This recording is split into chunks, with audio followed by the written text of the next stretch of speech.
Unraveling Idioms, the curious case of saw logs.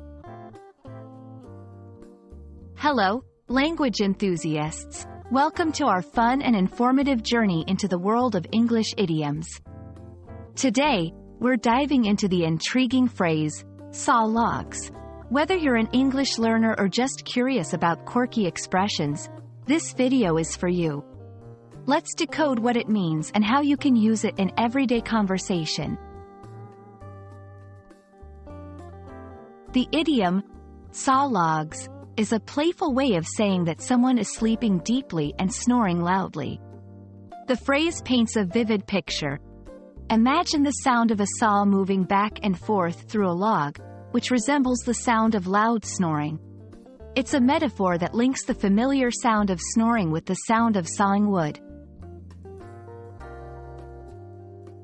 Ever wonder where this phrase came from? Saw logs is believed to have originated in the United States in the 19th century. During this time, sawing logs was a common, labor-intensive activity, and the sound was well known to most people. The comparison of snoring to this sound resulted in the birth of this humorous expression. Let's see how saw logs is used in everyday language. Here are a few examples. 1. After a long day of hiking, Mike was sawing logs as soon as his head hit the pillow. 2. Is John awake? No, he's still sawing logs in his room. 3. During the movie, I looked over and realized my grandfather was sawing logs. In these sentences, sawing logs is used to humorously describe someone sleeping soundly and probably snoring.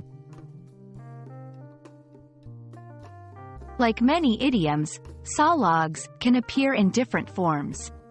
You might also hear sawing wood. This has the same meaning and is equally common in some regions.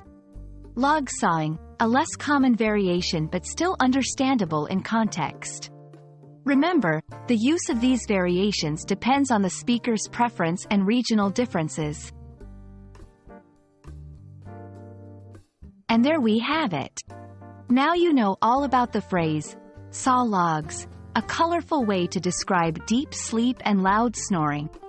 Next time you hear someone snoring, you can smile and think, they're sawing logs. Thanks for watching, and we hope this video has been both enlightening and entertaining. Stay curious, and happy language learning!